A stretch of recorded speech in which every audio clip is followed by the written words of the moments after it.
तो आज हम एक ऐसे व्यक्ति पर थोड़ी गहराई से बात करेंगे जिनका नाम सुनते ही प्रेरणा का भाव आता है। Doctor APJ Abdul Kalam. हाँ बिल्कुल।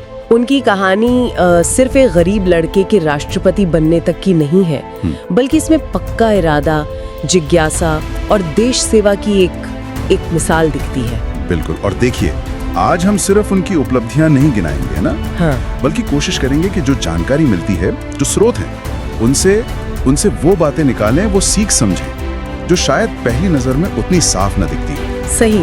और देखेंगे कि उनके अनुभव आज भी हमारे लिए कैसे काम के हो सकते हैं। तो चलिए शुरू करते हैं रामेश्वरम से। वो छोटा सा तटीय गांव। कई जगह पढ़ने को मिलता है कि कैसे बचपन में वो अखबार बांटते थे, और ये सिर्फ पैसों के लिए नहीं था शायद। इससे उन्हें सुबह जल्दी उठने का, दुनिया में क्या चल रहा है ये जानने का एक अनुशासन मिला। हाँ, और ये बात भी दिलचस्प है कि घर में भले ही बहुत साधन ना हो, पर ज्ञान और पढ़ाई को हमेशा अहमियत दी गई। उनके पिता नाव बनाते थे, माँ बहुत उदार थी।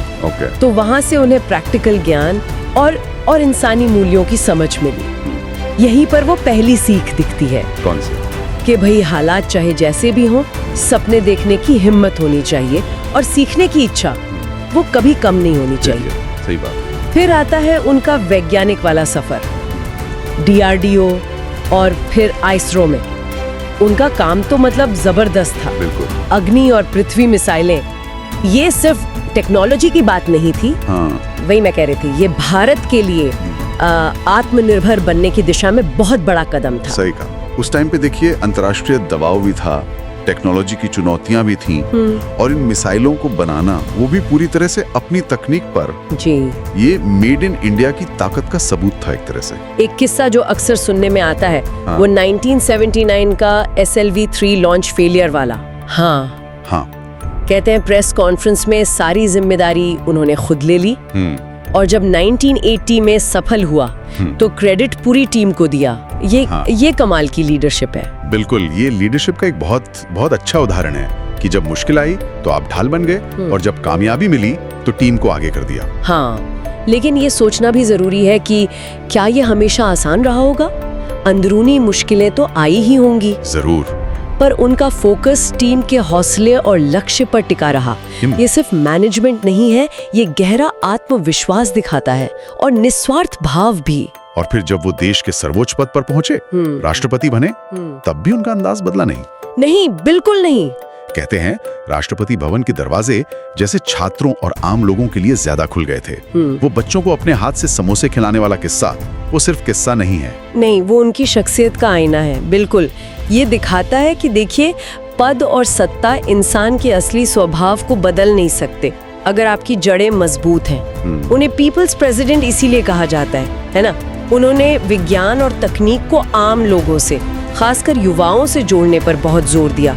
पद की गरिमा भी रखी और उसे मानवीय भी बनाया, आसान भी बनाया। अगर उनके पूरे जीवन से, इतनी बड़ी कहानी से कुछ खास बातें चुननी हो तो शायद 3 बातें सबसे अहम होंगी। हाँ, कह सकते हैं। पहली तो वही, सपने वो नहीं जो आप नींद में देखें, सपने वो हैं जो आपको सोने ना दें। बिल्कुल, ये तो बहुत मशहूर है। दूसरी, कि अपनी सोच हमेशा ऊंची रखो, आप अभी कहाँ हैं इससे बंद कर मत रहो। सही। और तीसरी शायद लीडरशिप वाली बात, कि सच्चा लीडर वो है जो टीम को आगे रखे, उन्हें ताकत दे, उनकी जीत का जश्न मनाए। ये तीनों बातें सुनने में बहुत सीधी लगती हैं, है ना? लेकिन इनको असल में अमल में लाना, चाहे वो पर्सनल लेवल पे हो या टीम में, ये रोज की साधना है। और ये सवाल भी उठता है कि आज के टाइम में, चाहे कॉर्पोरेट हो या समाज हो, इन बातों को कितनी ईमानदारी से अपनाया जा रहा है। बिल्कुल। और उनका जीवन का जो आखिरी अध्याय था, वो भी कम प्रेरणा देने वाला नहीं। जुलाई 2015 शिलोंग IIM के छात्रों को लेक्चर दे रहे थे। हाँ, रहने योग्य ग्रह का निर्माण टॉपिक पर। और वहीं लेक्चर देते हुए ही उन्होंने अंतिम सांस ली, काम करते हुए, सिखाते हुए दुनिया से जाना। ये उनके पूरे जीवन के मिशन का प्रतीक है ना? कि आखिरी पल तक ज्ञान बांटना है, अगली पीढ़ी को प्रेरित करना है। उनका तो पूरा जीवन ही जैसे एक खुला लेक्चर बन गया। सही कहा। उनकी विरासत सिर्फ मिसाइलों या किताबों में नहीं है, वो उस सोच में है जो उन्होंने जगाई। तो इन सब बातों का निचोड़ क्या है? सार क्या निकलता है? शायद यही कि मुश्किलें या कमी आपकी उड़ान तय नहीं करती, नहीं करती। आपकी सोच करती है। डॉक्टर कलाम आज भी उन करोड़ों लोगों के दिलों में जिंदा हैं जो बड़े सपने देखते हैं और उन्हें सच करने का हौसला रखते हैं। बिल्कुल, उनकी विरासत हमें बार बार याद दिलाती है कि भाई ज्ञान, विनम्रता और कड़ी मेहनत, इनका कोई मुकाबला नहीं है।